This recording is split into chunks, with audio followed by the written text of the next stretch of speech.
हिंदी में यूपीएससी की तैयारी से संबंधित प्रोग्राम्स को देखने के लिए सब्सक्राइब करें स्टडी IQ-IAS हिंदी। नमस्कार साथियों, मैं कुणाल आप सभी का study IQ-IAS Hindi YouTube channel पे स्वागत करता हूं। हमारी आज की क्लास में हम लोग बात करने वाले हैं स्क्वाड ग्रुप की। अब क्या है ये स्क्वाड ग्रुप, क्यों है ये चर्चाओं में और क्या है इससे जुड़ा हुआ पूरा मामला, ये आगे बढ़ते हुए हम लोग अच्छे से समझते हैं। तो सबसे पहले देखते हैं हमारी न्यूज़ क्या कह रही है। न्यूज़ का कहना है China common enemy of India in Philippines, keen on India joining squad grouping Philippines general. तो देखिए, फिलहाल हम सभी ये बात जानते हैं कि दिल्ली में रायसीना डायलॉग का आयोजन किया गया है और दिल्ली में आयोजित रायसीना डायलॉग में ही अलग अलग देशों से अलग अलग लोग आए हैं। और इसी दौरान हम लोग देखते हैं कि फिलीपींस की तरफ से फिलीपींस के सेना प्रमुख आए हैं जिनका नाम है रोमियो ब्रॉनर। अब दरअसल इन्होंने मीडिया ब्रीफिंग के दौरान एक खास बात प्रस्तुत की। इन्होंने कहा कि देखिए जी, चीन, फिलीपींस और भारत दोनों का ही दुश्मन है। अब ऐसी स्थिति में वैसे तो हम लोग एक कहावत जानते ही हैं कि दुश्मन का दुश्मन हमेशा दोस्त होता है, तो वही सारी की सारी स्थिति यहाँ पर बनी हुई है। तो हम लोग यहाँ देख रहे हैं कि भाई फिलीपींस के जनरल का ये कहना है कि हम एक चाहत लेकर के यहाँ पर आए हैं और हमारी चाहत ये है कि हम भारत को निमंत्रण देते हैं कि भारत स्क्वाड ग्रुप को ज्वाइन करे। अब ये स्क्वाड ग्रुप ज्वाइन करने के लिए भारत से क्यों कहा जा रहा है और क्या है इसके पीछे का मामला, और स्क्वाड ग्रुप का उद्देश्य क्या है, कौन कौन इसके मेंबर्स हैं, ये सारी बातें हम सभी के लिए जानना अब यहाँ पर जरूरी हो गया। तो आइए सबसे पहले हम लोग स्क्वाड ग्रुप के बारे में जानते हैं। जब स्क्वाड ग्रुप को हम लोग जान लेंगे तो सभी चीज़ें हम लोग को फिर इससे जुड़ी हुई पता लग जाएगी। इसके साथ साथ एक खास बात और है कि इन्होंने ये भी कहा है कि जिस समय मैं भारतीय सेना के प्रमुख से मिलूंगा जिनका नाम है अनिल चौहान, तो इनसे मुलाकात के दौरान मैं ये प्रस्ताव अवश्य रखूंगा कि भारत को स्क्वाड ग्रुप में शामिल करने के लिए बात शुरू की जाए और जल्द से जल्द भारत इसका हिस्सा बने। अब देखिए, दरअसल हम सभी ना एक खास ग्रुप के बारे में जानते हैं, सभी जानते होंगे, क्वाड के बारे में सभी जानते हैं ना, ठीक है।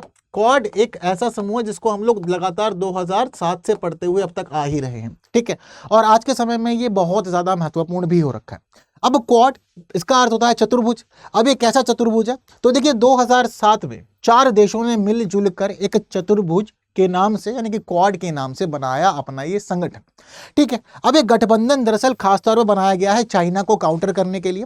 अब चाइना दिन पे दिन ना अपने हाथ पैर प्रसारता जा रहा है, उसकी विस्तारवादी नीति हमें दुनिया के अलग अलग क्षेत्रों में देखने को मिल रही है और ऐसा ही एक क्षेत्र है, इसको हम लोग कहते हैं इंडो पैसिफिक। अब चाइना के लिए ये बहुत पास का क्षेत्र है और हम लोग देखते हैं कि चाइना के द्वारा लगातार अलग अलग जगह पर अपनी नेवल एक्सरसाइज करना, अपने युद्धपोतों को तैनात करना, अलग अलग द्वीपों को लेकर के अपनी नीतियों का निर्धारण करना, इन सभी चीज़ों से ये पता चलता है कि भाई इंडो पैसिफिक वाले क्षेत्र में चाइना ने एक विस्तारवादी नीति अपना रखी है और वो चाहता है कि दूर दराज के क्षेत्र तक उसका कब्जा हो अच्छा खासा। इसके अलावा वो सभी ट्रेड रूट्स को भी कब्जाना चाहता है धीरे धीरे, जिससे कि उसको अधिक से अधिक व्यापार का लाभ भी प्राप्त हो। तो अब जिस समय दुनिया के अलग अलग देशों ने ये देखा कि चाइना इंडो पैसिफिक वाले एरिया के अंदर अपने विस्तार कर रहा है, विस्तारवादी नीति को लागू कर रहा है, तो उसी के तहत 2007 में 4 देश मिले और इन 4 देशों ने मिलजुल कर चाइना की विस्तारवादी नीति के खिलाफ एक गठबंधन तैयार किया जिसको नाम दिया उन्होंने क्वाड। अब दरअसल ये जो क्वाड है इसके 4 सदस्य देश हैं जिसमें भारत के साथ साथ जापान, अमेरिका और ऑस्ट्रेलिया भी शामिल है। तो चारों देश इकट्ठे हो गए। मुख्य उद्देश्य क्या है, इंडो पैसिफिक वाले क्षेत्र में चाइना को काउंटर करना।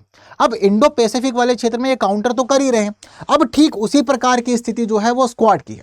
अब स्क्वाड जो समूह है, ये समूह पहले नहीं था, दरअसल 2023 से ही ये सामने आया है, क्योंकि 3 जून 2023 को पहली बार ये सामने आया कि स्क्वाड के सदस्य देशों ने बैठक की है। अब स्क्वाड जो है ये क्वाड की तर्ज पे ही बना हुआ है। अब क्वाड का मुख्य उद्देश्य है कि इंडो पैसिफिक वाले क्षेत्र में, यानी कि हिंद प्रशांत वाले क्षेत्र में चीन की विस्तारवादी नीति को काउंटर करना। इसके साथ साथ अब हम लोग देखते हैं कि स्क्वाड को बनाए जाने का मुख्य उद्देश्य भी कुछ इस प्रकार का ही है। तो जो स्क्वाड बनाया गया है, स्क्वाड को बनाने का मुख्य उद्देश्य ये है कि साउथ चाइना सी के अंदर चाइना जिस प्रकार से विस्तारवादी नीति अपनाता है, वो कहता है कि दक्षिण चीन सागर सिर्फ और सिर्फ मेरा है, बाकी आसपास के देशों का नहीं है, बल्कि इसके साथ साथ वो यहाँ पर मौजूद द्वीपों पे भी कब्जा दिखाता है और वो कहता है कि ये द्वीप भी मेरे ही अधीन है, इनके ऊपर भी मेरा ही अधिकार है। तो ऐसी स्थिति में यहाँ पर अब चाइना का जो दबाव है, चाइना का जो प्रभुत्व है और उसकी जो विस्तारवादी नीति है, उस विस्तारवादी नीति को काउंटर करने के लिए बनाया गया है स्क्वाड। तो 2023 में हम देखते हैं कि 3 जून के दिन इसकी औपचारिक बैठक हुई थी और उसके बाद हम लोग देखते हैं कि जो फिलीपींस का एरिया है, ठीक है, फिलीपींस वाले एरिया के अंदर इन्होंने अपनी नेवल एक्सरसाइज भी शुरू कर दी थी। क्लियर है बात सारी की सारी। अब स्क्वाड वाले ग्रुप में कौन कौन शामिल है? जैसे कि क्वाड का तो हमें पता चल गया कि क्वाड में कौन कौन शामिल है। तो क्वाड में तो शामिल है अमेरिका, जापान, भारत और ऑस्ट्रेलिया। स्क्वाड में कौन शामिल है? तो देखिए, सिर्फ और सिर्फ स्क्वाड से हमें भारत के नाम को बाहर कर देना है और इन 3 देशों के नाम के साथ साथ हमें जोड़ देना है यहां पर फिलीपींस को। तो फिलीपींस, ऑस्ट्रेलिया, अमेरिका और जापान, इन 4 देशों ने मिलकर के बनाया हुआ है अपना ये स्क्वाड। तो इसी के साथ हम लोग यहां पर चीजें देखते हैं कि अब ये एक खास रणनीतिक समूह बन गया है आज के समय में चाइना को साउथ चाइना सी के अंदर काउंटर करने के लिए। हालांकि ये आज के समय में एक प्रकार का अनौपचारिक गठबंधन है, लेकिन महत्व ज्यादा है, तो इसलिए इसको रणनीतिक गठबंधन के रूप में भी हम लोग जानते समझते हैं। ये एक्सरसाइज वगैरह अपनी करते रहते हैं ताकि ये दिखाए कि भाई हम भी यहाँ मौजूद हैं और अकेले चाइना का ही सारा मामला नहीं है, सब कुछ चाइना को ही फेवर नहीं करता, सब कुछ उसके हित में ही नहीं है। ये चारों देश मिलकर के अलग अलग प्रकार की नीतियां अपनाते हैं और ये चारों देश मिलकर के रक्षा बलों के द्वारा दक्षिण चीन सागर में फिलीपींस के विशेष आर्थिक क्षेत्र में संयुक्त समुद्री गतिविधियों का संचालन भी करते हैं। इस समूह को बनाए जाने का मुख्य उद्देश्य है क्षेत्रीय सुरक्षा और प्रतिरोध को मेंटेन रखना, खासतौर पे साउथ चाइना वाले सी में, इस साउथ चाइना सी वाले एरिया में। ठीक है, इसके साथ साथ हम लोग यहाँ पर यह भी देखते हैं कि सैन्य क्षमताओं और रणनीतिक सहयोग का लाभ उठाते हुए तनाव के बीच नियम आधारित व्यवस्था को बनाए रखना इस समूह का मुख्य उद्देश्य है, या इसकी मुख्य संकल्पना यही की गई। ठीक है, अब इन सभी चीजों के साथ साथ हम लोग देखते हैं कि अब ये लोग चाहते हैं कि भारत भी इसमें शामिल हो। तो भारत की अभी क्या स्थिति है? तो स्क्वाड को लेकर के भारत की स्थिति फिलहाल कुछ इस प्रकार की है। भारत इसका सदस्य तो नहीं है, लेकिन साथ साथ हम लोग ये भी देखते हैं कि भारत ने इस समूह के साथ में एक प्रकार से रणनीतिक संबंध बनाए हुए हैं, यानी कि रणनीतियां साझा करता है। भारत कहता है कि समूह में शामिल तो मैं नहीं हूंगा, लेकिन हाँ, द्विपक्षीय समझौते के साथ साथ मैं आपको यहां पर एक्सरसाइज में मदद करूंगा, आपके साथ शामिल हो जाऊंगा, ऐसा भारत ने प्रस्ताव किया हुआ है। अब सभी ये सोच रहे हैं कि क्या भारत क्वाड की ही तर्ज पे स्क्वाड में शामिल होगा। वही बात जो है हम लोग देख रहे हैं कि यहाँ पर फिलीपींस के सेना प्रमुख के द्वारा भी प्रस्तुत की गई है। रोमियो ब्रॉनर ने यहाँ पर ब्रीफिंग के दौरान ये प्रस्तुत किया कि देखिए जी, चाइना पहली बात तो हम दोनों का ही दुश्मन है और दुश्मन का दुश्मन तो दोस्त होता ही होता है। इसके अलावा हम लोग ये भी देखते हैं कि लगातार चाइना इस क्षेत्र में अपना डोमिनेंस बढ़ा रहा है। दरअसल चाइना ने इस क्षेत्र के अंदर 3 आर्टिफिशियल आइलैंड्स भी बनाए हैं और तीनों आर्टिफिशियल आइलैंड बना करके वो अपने डोमिनेंस को और बढ़ाना चाहता है। अब आसपास के तो देश हैं, वो लोग ये सोच रहे हैं कि इन 3 आर्टिफिशियल आइलैंड को बनाए जाने के बाद में क्या इसके माध्यम से इस पूरे क्षेत्र के समुद्री मार्ग पर कब्जा कर लेगा चीन, या फिर वो इन 3 आर्टिफिशियल आइलैंड के माध्यम से कहीं ताइवान को तो कब्जाना नहीं चाहता। कहीं ऐसा तो नहीं हो कि ताइवान के ऊपर हमला कर दिया, ताइवान को अपने कंट्रोल में ले ले, क्योंकि पहले से ही हम जानते हैं कि चीन की सीधी नजर है ताइवान के ऊपर। इसके साथ साथ अब यहाँ पर फिलीपींस की मंशा ये है कि भारत के साथ साथ साउथ कोरिया भी इसमें शामिल हो जाए। 2 देशों के लिए प्रस्ताव किया है कि भाई भारत के लिए हम चाहते हैं कि शामिल हो, भारत के साथ साथ साउथ कोरिया के लिए भी हम चाहते हैं कि वो भी शामिल हो जाए, और हम सभी देश मिलकर के, टोटल कितने हो जाएंगे अगर ये शामिल हो जाते हैं तो 6 देश हो जाएंगे। तो इनकी चाहत ये है कि हम 6 देश मिलकर के साउथ चाइना सी वाले क्षेत्र में चाइना को काउंटर करेंगे।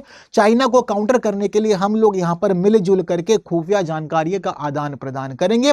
खुफिया जानकारी का आदान प्रदान करने के साथ साथ संयुक्त सैन्य अभ्यासों का आयोजन करेंगे, संयुक्त सैन्य अभियान चलाएंगे यहां पर, और इसके साथ साथ हम यहां पर सभी समान विचारधारा वाले देशों को जोड़ करके सहयोग की आवश्यकता को प्रस्तुत करते हैं, सहयोग की आपसे उम्मीद करते हैं, ताकि चीजें बैलेंस रहें, बैलेंस ऑफ पावर यहां मेंटेन हो जाए और सब कुछ बहुत अच्छे से चल सके। ये सारी की सारी चाहत यहां पर फिलीपींस के द्वारा रखी गई है। हालांकि फिलीपींस ने ये सारा का सारा मामला प्रस्तुत किया है चाइना की एक गतिविधि के साथ में, चाइना की एक गतिविधि के बाद में। अभी दरअसल ये साउथ चाइना सी वाला एरिया है, इस एरिया के अंदर चाइना ने अभी हाल ही में एक नेवल एक्सरसाइज का आयोजन किया था जिसका नाम है लाइव फायर। तो लाइव फायर नेवल एक्सरसाइज हो गई थी और उसके बाद ये देखा गया कि जब ये भारत आए तब जाकर के इन्होंने सारी की सारी बात कही। तो जो लाइव फायर नेवल एक्सरसाइज है दरअसल वो ही है तस्मान सागर में। ठीक है, अब तस्मान सागर कहाँ है? तो तस्मान सागर एक्चुअल में ऑस्ट्रेलिया और न्यूजीलैंड के बीच है। तो हम लोग देखते हैं कि कहीं ना कहीं डोमिनेंस तो वो दिखाता है अपना कि भाई मेरा डोमिनेंस है। हालांकि सिर्फ और सिर्फ नेवल एक्सरसाइज का मामला ही नहीं है यहाँ पर डोमिनेंस के लिए। अगर मैं आपको एक चीज और बताऊं तो साउथ चाइना सी के आसपास जितने भी देश हैं ना वो सारे देश यहाँ चाइना से परेशान है। क्यों?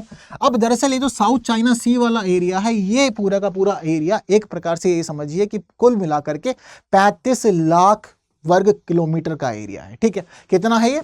35 लाख वर्ग किलोमीटर का एरिया है अभी। अब इतना बड़े एरिया पे चाइना कहता है कि अकेले मेरा कब्जा है, लेकिन भाई आसपास के देश कहते हैं हम भी तो हैं यहाँ पर, हम लोग यहाँ पर क्या कर रहे हैं फिर। अब यहाँ पर देखिए फिलीपींस बैठा हुआ है, ब्रूनेई बैठा हुआ है, मलेशिया भी है, कंबोडिया भी है, ठीक है, थाईलैंड भी यहाँ पर है, लाओस है, वियतनाम है। हम लोग देख रहे हैं कि सारे के सारे देश जो है वो आसपास यहाँ मौजूद हैं। अब ये सब कहते हैं कि भाई देखो जो साउथ चाइना सी है वो अकेले चाइना का नहीं है। चाइना कहता है कि हाँ बात तो सही है, अकेले मेरा नहीं है, पर चाइना ये कहता है कि देखो आप जो यहाँ पर ये रेड मार्क देख रहे हो ना, ये रेड मार्क का दरअसल अर्थ है कि ये है 9 डैश लाइन। 9 डैश लाइन यानी कि जो डैश बने हुए हैं इनकी कुल संख्या 9 है। 1 2 3 4 5 6 7 8 9। चाइना कहता है कि देखो जो आप ये 9 डैश लाइन देख रहे हो ना, इस 9 डैश लाइन के अंदर आने वाला सारा एरिया मेरा है। अब आसपास के देश बोलते हैं कि भाई अगर इतना बड़ा एरिया अकेले चाइना के हिस्से में चला जाएगा तो हम लोग क्या करेंगे। अब ऐसी स्थिति में ये एक लंबे समय से यानी कि समझ लीजिए दशकों पुराना डिस्प्यूट है ये, जहां पर चाइना अपने आसपास के सभी देशों के साथ में संघर्ष में है। चाइना कहता है कि मेरा है, आसपास के देश कहते हैं मेरा। हालांकि ये मुद्दा अंतर्राष्ट्रीय स्तर पर भी बार बार उठाया गया है, लेकिन अभी तक इस मामले का पूरी तरह से समाधान हुआ नहीं है। चाइना मानता नहीं है, वो अपनी गतिविधियां यहाँ पर लगातार जारी रखता है, अपनी एक्सरसाइज करता रहता है। और इसके अलावा जैसा कि आपको मैंने बताया कि 3 आर्टिफिशियल आइलैंड को बनाना, यह भी इस प्रकार की इसकी विस्तारवादी नीति का ही एक हिस्सा है। तो विवाद इस प्रकार से लगातार बना हुआ है। तो चाइना की इसी विस्तारवादी नीति को कंट्रोल करने के लिए ही यहाँ पर स्क्वाड का गठन किया गया, और इस विस्तारवादी नीति को अब और अधिक काउंटर करने के लिए चाहत ये है कि यहाँ पर भारत और साउथ कोरिया दोनों ही ज्वाइन कर लें स्क्वाड को, ताकि हम लोग मिलजुल करके चाइना को परेशान कर सकें। हालांकि ये पूरा का पूरा जो एरिया है, इस एरिया का जो ट्रेड रूट है, उस ट्रेड रूट के माध्यम से चाइना को बड़ा लाभ होता है। ये समझ लीजिए कि एक साल में $3 ट्रिलियन से ज्यादा का व्यापार कर लेता है चाइना। तो चाइना के लिए तो देखो ये साउथ चाइना सी वाला एरिया बहुत ज्यादा मैटर करता है, पर ये साथ ही मैटर करता है आसपास के भी सभी देशों के लिए। तो जरूरी है कि सभी के लिए एक प्रकार की जियोपॉलिटिक्स है उसको मेंटेन करना, अंतर्राष्ट्रीय स्तर पर खुद को भी दिखाना। और बेशक सबको पता है कि हाँ चाइना एक बड़ी शक्ति है, आसपास के देश अकेले तो काउंटर नहीं कर सकते, इसलिए कोशिश ये की जा रही है कि मिलजुल करके ही सारे के सारे कार्य किए जाए। जैसे कि इस एरिया के सभी देशों का ही एक गठबंधन है जिसको हम लोग कहते हैं आसियान। तो आसियान भी यहाँ पर है जहाँ पर ये सभी मिलजुल करके रहते हैं। वहीं स्क्वाड का बना लेना, ये सभी गठबंधन जिस प्रकार से बन रहे हैं तो पता चल रहा है कि कहीं ना कहीं चाइना से लोग बहुत ज़्यादा परेशान हैं और चाहते हैं ये देश की काउंटर किया जाए, बट इनको पता अकेले नहीं कर सकते, इसलिए इनको ज़रूरत पड़ रही है अमेरिका को यहाँ साथ लेने की, साथ साथ भारत को साथ लेने की, जिस प्रकार की बातें ये सामने से प्रस्तुत कर रहे हैं। हालांकि प्रस्ताव या निमंत्रण कह लीजिए तो सामने से दे तो दिया गया है फिलीपींस के द्वारा। अब यहाँ भारत को शामिल होना चाहिए या नहीं होना चाहिए, या भारत शामिल होगा या नहीं होगा, ये तो खैर आने वाले समय में ही चीज़ें बताएंगी, क्योंकि भारत की तरफ से अभी तक कोई भी ऑफिशियल स्टेटमेंट इस मामले पर आया नहीं है। बट आगे क्या होगा देखेंगे। पर आप सभी लोग जब चीज़ों को देख रहे हैं, जानने समझ रहे हैं, आप लोग को पहले से ही जानकारी है इस पूरे के पूरे विवाद की, डिस्प्यूट की, इन सभी चीज़ों की, तो आप लोग का क्या कहना है? क्या मोदी एक और गठबंधन ज्वाइन करेंगे जहां पहले ही अमेरिका बैठा हुआ है?